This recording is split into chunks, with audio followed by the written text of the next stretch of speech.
போராட்டம் பண்றாங்க. மறுபுறத்துல நீங்க வந்து உங்களுக்கு டிடெயின் பண்ணி இங்க வந்து கையெழுத்து இயக்கம் பண்ணக்கூடாதுன்னு சொல்லிருக்காங்க. 3 மணி நேரம் நான் நின்னு இருக்கேன். இறங்கிடுவா 3 மணி நேரம் நான் நின்னு இருக்கேன் ஒரு கையெழுத்து வாங்குவதற்கு. அமைதியா கையெழுத்து வாங்கிட்டு நாங்க போயிருப்போம். இதுல இருந்தே திமுக அரசு பாஜகவின் கையெழுத்து இயக்கத்தை பார்த்து பயந்திருக்கிறது என்பதைத்தான் நான் சொல்ல வேண்டும். நான் மறுபடியும் சொன்னேன், எங்க தொண்டர்கள்ட்ட நீங்க எந்த ஆர்ப்பாட்டமும் பண்ணக்கூடாது, நம்ம அமைதியா நம்ம கையெழுத்து வாங்குவோம்னு சொன்னேன். நானும் அமைதியா தான் அங்க நின்னுட்டு இருந்தேன். என்னை அப்புறப்படுத்துறதுல இருந்தாங்க. நான் 3 மணி நேரம் நீங்க அலோவ் பண்ணலன்னா நான் நின்னுட்டு தான் இருப்பேன். இப்பதான் அனுமதி கொடுத்தாங்க. நான் என்ன கேட்கிறேன், பொதுமக்களை ஒரு அரசியல்வாதி சந்திப்பதை தடுப்பதற்கு இவர்கள் யார்? அப்ப தனி மனித உரிமை தமிழகத்தில் மிதிக்கப்படுகிறதா?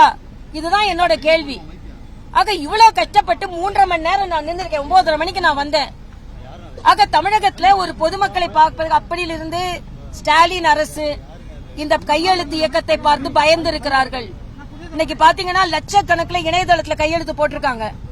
பொதுமக்கள் வந்தாங்க. நீங்க இன்னைக்கு பத்திரிகை சகோதரர்களை பாத்தீங்க. போலீஸ் அடக்குமுறையை மீறி பொதுமக்கள் பாமர எங்க குழந்தைகளுக்கு இன்னொரு மொழி வேண்டும், புதிய கல்விக் கொள்கை வேண்டும், எங்க குழந்தைகளுக்கு வேண்டும்னு பாமர மக்கள் வந்து போலீஸ் அராஜகத்தை மீறி வந்து கையெழுத்து போட்டாங்க. அந்த பொதுமக்களுக்கு நான் எனது வணக்கத்தை நான் தெரிவித்துக் கொள்கிறேன். இதிலிருந்தே தமிழக மக்கள் எங்களோடு இருக்கிறார்கள் என்று இன்றைக்கு எனக்கு தெரிகிறது. என்றும் நாங்களும் அவர்களோடு இருப்போம். அதனால நிச்சயமா வாங்கிடுவோம். கெடுபடியெல்லாம் எங்களை ஒண்ணும் செய்ய முடியாது. கெடுபடினா 1.5 கோடி கையெழுத்து வாங்குவோம் நாங்க, அவ்வளவுதான். ஏன்னா மக்கள் இன்னைக்கு பாத்தீங்கல்ல, இவ்வளவு போலீஸ் என்ன சுத்தி இருந்தோம், அதை பார்த்து பயப்படாம வந்து கையெழுத்து போட்டாங்களா இல்லையா? உங்க முன்னாலே நீங்க பாத்தீங்கல்ல, நாங்க உங்களை கூப்பிடவே இல்ல. மெஜாரிட்டியான ஒரு மொழியை கொண்டு வந்து வரும்பொழுது அது மாதிரி வரக்கூடிய காலத்துல தமிழ் மொழி மறுக்கப்படும். தமிழ் மொழி மறுக்கப்படாது நாங்க சொல்றோம். திருப்பி பொய்யா சொன்னா என்ன அர்த்தம்? ஆக நீங்க பொய்யான பயத்தை கொண்டிருக்கிறீர்கள். தமிழுக்காக என்னோட உயிரை கூட கொடுக்க நான் தயாரா இருக்கிறேன். தமிழுக்காக பாரதிய ஜனதா கட்சி உயிரை கூட கொடுக்க தயாராக இருக்கிறது. அதனால உங்க பொய் பிரச்சாரம் எல்லாம் இனிமே எடுபடாது அப்படின்னு தமிழக முதல்வர் நான் கேட்கிறேன். அவரு ஆட்சியில இருக்கும்போது, கூட்டணியில இருக்கும்போது ஏதாவது செஞ்சிருக்க வேண்டியதானே? நாங்க இன்னைக்கு தமிழ் மொழிக்காக எங்கள் உயிரையும் கொடுப்போம். நாங்க தமிழ் மொழிக்காகத்தான் இருக்கிறோம். நாங்க இந்திய திணிக்கல வேண்டும் என்ற இந்திய திணிப்பு என்ற ஒரு பொய்யான பிரச்சாரத்தை செய்கிறார்கள்.